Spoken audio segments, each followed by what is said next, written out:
റസൂലുള്ളാഹി സ്വല്ലല്ലാഹു അലൈഹി വസല്ലം പറയുകയുണ്ടായി, ഫീ ഹാദിഹിൽ ഉമ്മത്തി ഖസ്ഫുൻ, ഈ സമുദായക്കാരെ ജീവനോടെ ഞാൻ വിഴുങ്ങിക്കളയും. ഭൂമി ജീവനോടെ വിഴുങ്ങിക്കളയും ഈ സമുദായക്കാരെ.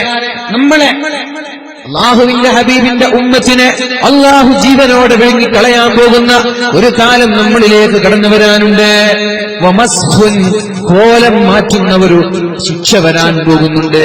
മനുഷ്യന്മാരെ കല്ലുകളാക്കി, മൃഗങ്ങളാക്കി, കുരങ്ങന്മാരാക്കി കോലം മാറ്റുന്ന ഒരു ശിക്ഷ നമ്മളിലേക്ക് കടന്നു വരാനുണ്ട്. വഖൽഫുൻ, ആകാശലോകങ്ങളിൽ നിന്ന് അല്ലാഹു ചറൽക്കല്ലുകൾ കൊണ്ട് നശിപ്പിക്കാൻ പോകുന്ന ഒരു ശിക്ഷ വരാനുണ്ട്.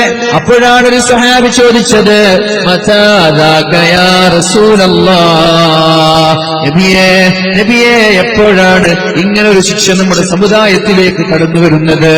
റസൂലുള്ളാഹി സ്വല്ലല്ലാഹു അലൈഹി വസല്ലം അതിന് മറുപടി പറഞ്ഞത്, ചെവി തുറന്ന് കേൾക്കണേ എന്റെ തിരൂരുകാരാ, അല്ലാഹുവിന്റെ ഹബീബ് സ്വല്ലല്ലാഹു അലൈഹി വസല്ലം നമ്മുടെ നാട്ടിലേക്ക് അങ്ങനെ ഒരു ശിക്ഷ വരുമോ? ശിക്ഷ വരാൻ കാരണമായ എന്തെങ്കിലും ആഭാസം നമ്മുടെ നാട്ടിൽ നടക്കുന്നുണ്ടോ? എന്തെങ്കിലും ആചാരം നമ്മുടെ നാട്ടിൽ നടക്കുന്നുണ്ടോ? ഉണ്ടെങ്കിൽ പരസ്യമായി ആ ആചാരത്തെ പരിപൂർണമായി വർജിക്കേണ്ടത്, പരിപൂർണമായി അതിനെ നിരുത്സാഹപ്പെടുത്തേണ്ടത്, പരിപൂർണമായി അതിന് നിഷ്കാസനം ചെയ്യേണ്ടത് ഇന്നാട്ടിലുള്ള ഓരോ പൗരന്റെയും ദൗത്യമാണ്. എന്താണ് തെറ്റെന്നറിയോ? എപ്പോഴാണ് ജീവനോടെ വിഴുങ്ങിക്കളയുന്നത്? എപ്പോഴാണ് ചരൽക്കല്ലുകൾ കൊണ്ട് ശിക്ഷിക്കുന്നത്? എപ്പോഴാണ് അല്ലാഹു കോലം മാറ്റുന്നത്? റസൂലുള്ളാഹി സ്വല്ലല്ലാഹു അലൈഹി വസല്ലം പറയാണ്, ഇദാ വഹറത്തിൽ ഖൈനാത്ത്,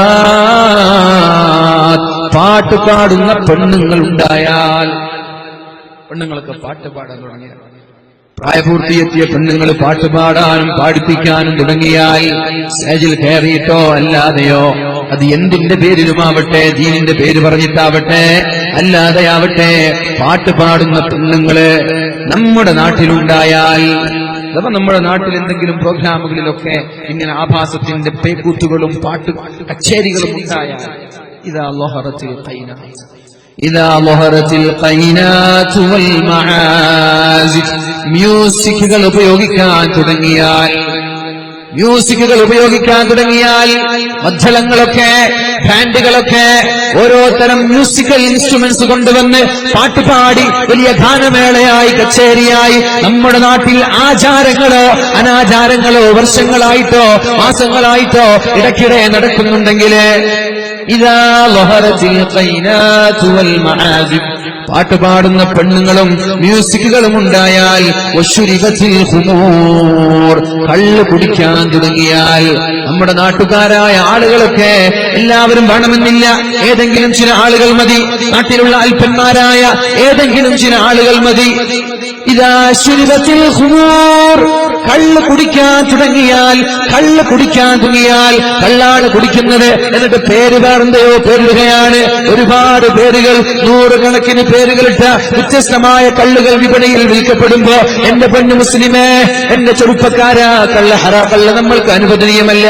കള്ള് കുടിക്കാനും പാട്ടുപാടാനും മ്യൂസിക് ഉപയോഗിക്കാനും തുടങ്ങിയാൽ അല്ലാഹു ജീവനോടെ എല്ലാ ആളുകളെയും വിഴുങ്ങിക്കളയുന്ന ഒരു ശിക്ഷ നമ്മളിലേക്ക് കടന്നു വരുമെന്ന് ഷഫീഉൽ വറ മുഹമ്മദുർ റസൂലുള്ളാഹ്. അല്ലാഹു നമ്മളെ രക്ഷപ്പെടുത്തട്ടെ. അല്ലാഹു നമ്മളെ രക്ഷപ്പെടുത്തട്ടെ. ആമീൻ പറഞ്ഞാൽ പോരാ, നമ്മുടെ നിന്നൊക്കെ മാറി നിൽക്കണം. അല്ലാഹുവിന്റെ ഹബീബ് സല്ലല്ലാഹു അലൈഹി വസല്ലം തങ്ങൾ പറഞ്ഞ വിഷയങ്ങളാണ് ഇതൊക്കെ. അല്ലാഹു പറയാണ്, വമിൻഹും മൻ ഖസഫ്നാ ബിഹിൽ അർള, ജീവനോടെ വിഴുങ്ങിക്കളഞ്ഞ ആളുകളുണ്ടതിന്. വമിൻഹും മൻ അഗ്റഖ്നാ, അതിൽ ജീവനോടെ വെള്ളത്തിൽ മുക്കിക്കളഞ്ഞ ആളുകളുണ്ട്. ജീവനോടെ വെള്ളത്തിൽ മുക്കിക്കളഞ്ഞ ആളുകളുണ്ട്. വമാ കാന അല്ലാഹു ലിയളിമഹും, അല്ലാഹു ഒരാളെയും വെറുതെ ശിക്ഷിക്കൂല. അല്ലാഹുവിന്റെ ശിക്ഷ വെറുതെ വരൂല. അല്ലാഹു ഒരാൾക്കും വെറുതെ ശിക്ഷകളോ അക്രമങ്ങളോ അല്ലാഹു ഒഴിച്ചുവിടൂല. വലാകിൻ കാനൂ അൻഫുസഹും യളിമൂൻ, നമ്മൾ തെറ്റ് ചെയ്യുമ്പോഴാണ് അല്ലാഹു നമ്മെ ശിക്ഷിക്കാൻ തുടങ്ങുന്നത്. അതുകൊണ്ടാണ് പരിശുദ്ധ ഖുർആൻ പറഞ്ഞത്, നിങ്ങൾ നന്മയെ പ്രോത്സാഹിപ്പിക്കുകയും തിന്മയെ തടയുകയും വേണമെന്ന്. തെറ്റ് ചെയ്താൽ ശിക്ഷയുണ്ടാവും, അപ്പൊ തെറ്റിന് പൂർണ്ണമായിട്ട് തടയും. അല്ലാഹു തൗഫീഖ് നൽകട്ടെ. അല്ലാഹു റബ്ബ് സുബ്ഹാനഹു വ തആല തൗഫീഖ് നൽകുമാറാവട്ടെ. അല്ലാഹു തആല പരിശുദ്ധ ഖുർആനിൽ പറയുന്നുണ്ടല്ലോ, വൽ മുഅ്മിനൂന വൽ മുഅ്മിനാതു ഔലിയാ ബഅ്ളുഹും ഔലിയാഉ ബഅൽ. മുഅ്മിനീങ്ങളെല്ലാം അങ്ങോട്ടും ഇങ്ങോട്ടും ചങ്ങാതിമാരാണ്. പെണ്ണുങ്ങളും ആണുങ്ങളും, പെണ്ണുങ്ങൾ പെണ്ണുങ്ങളുമായി, ആണുങ്ങൾ ആണുങ്ങളുമായി, ഭാര്യ ഭർത്താവുമായി, ഭർത്താവ് ഭാര്യയുമായി, രണ്ടുപേരും അങ്ങോട്ടും ഇങ്ങോട്ടും ചങ്ങാതിമാരാണ്. അൽ മുഅ്മിനൂന വൽ മുഅ്മിനാത്ത് ബഅ്ളുഹും ഔലിയാഉ ബഅൽ. ചില ആളുകൾ മറ്റു ചില ആളുകളുടെ ചങ്ങാതിമാരാണ്. സംരക്ഷിക്കേണ്ട ആളുകളാണ്. എന്തിൽ നിന്നാണ് സംരക്ഷിക്കേണ്ടത്? ഭാര്യ ഭർത്താവിനെ സംരക്ഷിക്കണം തിന്മയിൽ നിന്ന്, ഭർത്താവ് ഭാര്യയെ സംരക്ഷിക്കണം തെറ്റിൽ നിന്ന്. നാട്ടുകാരായ ആളുകൾ നമ്മുടെ ചങ്ങാതിമാരെ സംരക്ഷിക്കണം തെറ്റിൽ നിന്ന്. സ്കൂളിന്റെ കലാലയങ്ങളുടെ ക്യാമ്പസുകളുടെ ചുവരുകൾക്കകത്ത് ജീവിക്കുന്ന ചെറുപ്പക്കാർ, വിദ്യാർത്ഥിനികള്, അവിടെയുള്ള ആളുകൾക്ക് നമ്മുടെ ജീവിതം കൊണ്ടൊരു സന്ദേശം എഴുതി കൊടുക്കണം. എന്നെ കണ്ടിട്ട് എന്റെ ക്ലാസ്സുകാരൻ നന്നാവണം, അല്ലാതെ എന്നെ കണ്ടിട്ട് എന്റെ നാട്ടുകാര് മോശമാവുകയല്ല വേണ്ടത്. ഇവൻ ഈ ക്ലാസ്സിൽ വന്നത് മുതലാണ് ഈ ക്ലാസ്സുകാര് മോശക്കാരായത് എന്ന അധ്യാപകർ പറയുന്നൊരവസ്ഥ നമ്മുടെ മക്കൾ കാരണം ഉണ്ടാവാൻ പാടില്ല. ഇത്ര ക്യാമ്പസുകളിൽ നിന്നാണ് ഇങ്ങനെ കേൾക്കുന്നത്. ഏറ്റവും കൂടുതൽ ആചാരം നടക്കുന്നതും ഏറ്റവും കൂടുതൽ ആഭാസം നടക്കുന്നതും മുസ്ലിമീങ്ങൾ കൂടുതലുള്ള ക്യാമ്പസുകളിൽ നിന്നാണ്. നമ്മുടെ പിള്ളന്മാര്, നമ്മുടെ പിള്ളേര് പഠിക്കുന്ന ക്യാമ്പസുകളിലാണ് കൂടുതൽ ആഭാസം നടക്കുന്നത്. എന്തേ? അതിനൊരു കൂച്ചുവലങ്കടാൻ നമ്മൾക്ക് സാധിക്കാത്തത്. ഫ്രീഡം ആസ്വദിക്കുകയാണ്. സ്കൂളിലും ക്യാമ്പസിലും പോയി ഒരുപക്ഷെ വീട്ടിൽ ഉപ്പയോ ഉമ്മയോ സ്ട്രിക്റ്റായി, നാട്ടിൽ ഉസ്താദുമാരും മഹല്ല് കമ്മിറ്റിയൊക്കെ ഒന്നൊന്ന് മുറുക്കി പിടിക്കുമ്പോ ഈ ഒരു ഫ്രീഡം, ഇവിടെ കിട്ടാത്ത ഫ്രീഡം അവിടെ പോയി ആസ്വദിക്കുകയാണ് ക്യാമ്പസുകളിൽ, കലാലയങ്ങളിൽ. എന്നിട്ട് നമ്മുടെ സമുദായത്തിന് ചീത്തപ്പേരുണ്ടാക്കുന്ന ഒരുപാട് അല്ലാഹു അവർക്കൊക്കെ സന്മനസ്സും സൽബുദ്ധിയും സന്മാർഗവും നൽകി അല്ലാഹു സ്വീകരിക്കട്ടെ. അപ്പൊ നമ്മൾ എല്ലാവരും അങ്ങോട്ടും ഇങ്ങോട്ടും ചങ്ങാതിമാരാണ്. മിനാത്തുകളായിട്ട് അങ്ങോട്ടും ഇങ്ങോട്ടും ബന്ധപ്പെട്ട് കിടക്കുന്ന ആളുകളാണ്. പക്ഷേ നമ്മുടെ ലക്ഷ്യമെന്ത്?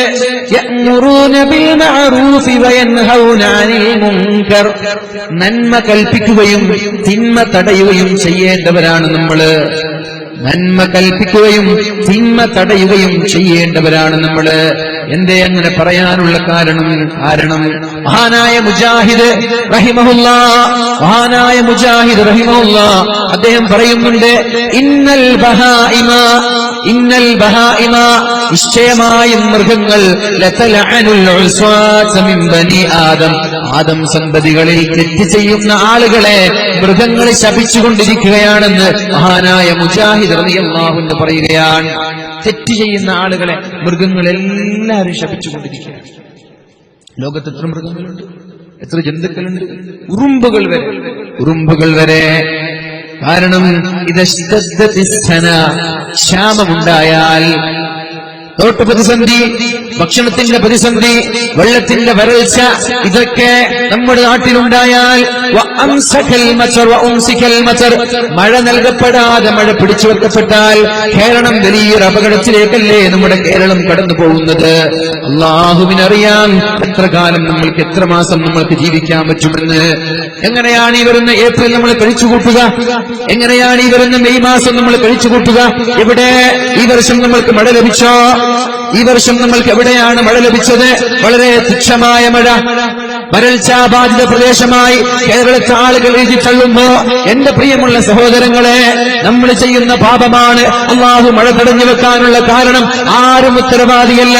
ഇവിടെ നോട്ട് പ്രതിസന്ധി ഉണ്ടായത് മോദിയുടെ ഉത്തരവാദിത്തമല്ല, നമ്മൾ ചെയ്യുന്ന തെറ്റുകളാണ്. ഇവിടെ നടക്കുന്ന ക്ഷാമങ്ങൾക്കും ഇവിടെ നടക്കുന്ന പ്രതിസന്ധികൾക്കും കാരണം നമ്മൾ ചെയ്യുന്ന തെറ്റുകളാണ്.